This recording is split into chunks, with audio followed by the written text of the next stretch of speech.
As an online seller, mahirap makahanap ng quality na plastic lalo na kapag malalaki yung item na pinapak like us. We're selling stuffed toys and hindi may iwasan meron tayong mga customer na bulk orders and dahil dyan kailangan natin makahanap ng good quality na plastic. Buti na lang may nahanap akong shop na mabibilhan kasi ang layo ng bilihan ng clear na plastic dito sa amin. Diyos ko, kailangan ko pang pumunta ng palengke. Kaya naman naghanap talaga ako ng shop dito sa TikTok kung saan pwede rin ako bumili at para less hassle na rin para sa akin.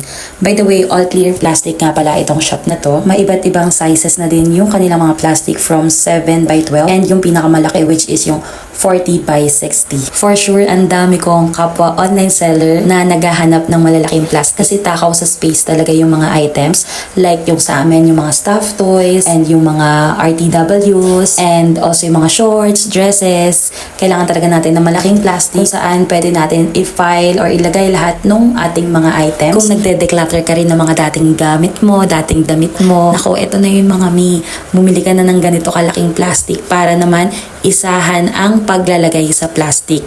Kaya kung nakita mo tong video na to para i-check out mo, lalagay ko na yung link sa ating yellow basket.